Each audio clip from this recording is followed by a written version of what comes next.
Hi hello friends, welcome back to my YouTube channel. ನಾನು ಇವತ್ತಿಲ್ಲಿ ನಿಮಗೆ ಚಿಕನ್ ಗ್ರೇವಿ ಹೇಗೆ ಈಸಿಯಾಗಿ ಸಿಂಪಲ್ಲಾಗಿ ಟೇಸ್ಟಿಯಾಗಿ ಮಾಡ್ಬೋದು ಅಂತ ತೋರಿಸ್ತೀನಿ ಬನ್ನಿ. ದಿಢೀರಂತ ತುಂಬ ಸಿಂಪಲ್ಲಾಗಿ ಮಾಡ್ಬೋದು. ನಾನಿಲ್ಲಿ ಅರ್ಧ ಕೆ ಜಿ ಚಿಕನ್ ತೊಗೊಂಡಿದ್ದೀನಿ. ಚಿಕನ್ನ ಚೆನ್ನಾಗಿ ವಾಶ್ ಮಾಡಿ ಇಟ್ಟಿದ್ದೀನಿ. ಇಲ್ಲಿ ಅರ್ಧ ಟೀ ಸ್ಪೂನು ಅರಿಶಿನ ಹಾಕ್ತಾಯಿದ್ದೀನಿ.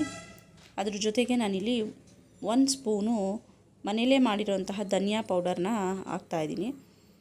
ಇಲ್ಲಿ 1 ಸ್ಪೂನು ಅಚ್ಕಾರದ ಪುಡಿ ಖಾರಕ್ಕೆ ಆ್ಯಡ್ ಮಾಡ್ಕೊಳ್ತಾ ಇದ್ದೀನಿ. ಫ್ರೆಂಡ್ಸ್, ತುಂಬ ಟೇಸ್ಟಿಯಾಗಿರುತ್ತೆ, ದಿಢೀರಂತ ಮಾಡಿಬಿಡ್ಬೋದು. ನಾನಿಲ್ಲಿ 2 ಸ್ಪೂನು ಚಿಕನ್ ಮಸಾಲ ಪೌಡರ್ನ ಆ್ಯಡ್ ಮಾಡ್ತಾಯಿದ್ದೀನಿ. ಇದ್ರ ಜೊತೆಗೆ ತುಂಬ ಟೇಸ್ಟಿಯಾಗಿ ಜ್ಯೂಸಿಯಾಗಿರುತ್ತೆ ಫ್ರೆಂಡ್ಸ್.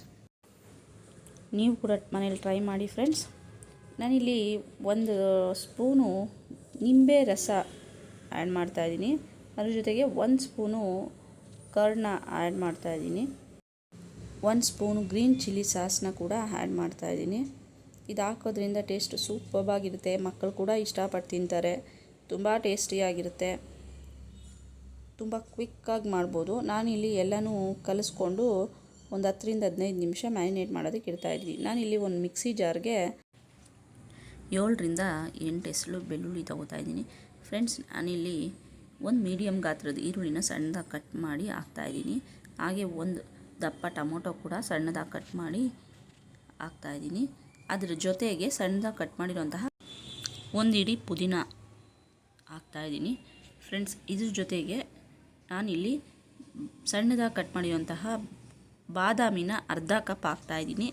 ಬಾದಾಮಿ ಇಲ್ಲದೆ ಇರೋರು ಸ್ಕಿಪ್ ಮಾಡಿ ಫ್ರೆಂಡ್ಸ್. ನಾನಿಲ್ಲಿ ಪ್ರೆಷರ್ ಕುಕ್ಕರ್ಗೆ 2 ಸ್ಪೂನ್ ಎಣ್ಣೆ ಹಾಕಿ ಈರುಳ್ಳಿ ಕೊತ್ತಂಬರಿನ ಒಗ್ಗರಣೆ ಹಾಕ್ತಾಯಿದ್ದೀನಿ.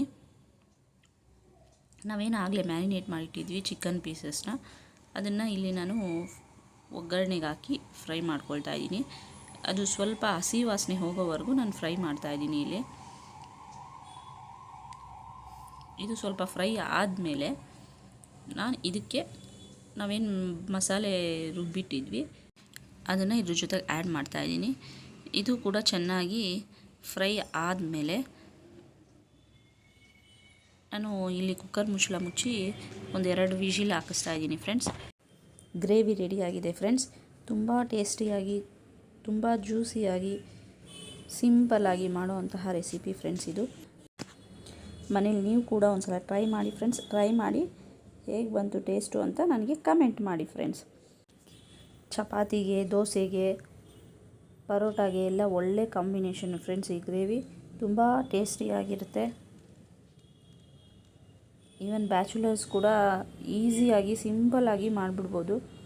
ತುಂಬಾ ಕಡಿಮೆ ಇಂಗ್ರೀಡಿಯೆಂಟ್ಸಲ್ಲಿ ಮಾಡ್ಬೋದು. ಈ ರೆಸಿಪಿ ಇಷ್ಟ ಆದರೆ ಲೈಕ್ ಮಾಡಿ, ಶೇರ್ ಮಾಡಿ, ಕಮೆಂಟ್ ಮಾಡಿ, ಸಬ್ಸ್ಕ್ರೈಬ್ ಮಾಡೋದನ್ನು ಮರಿ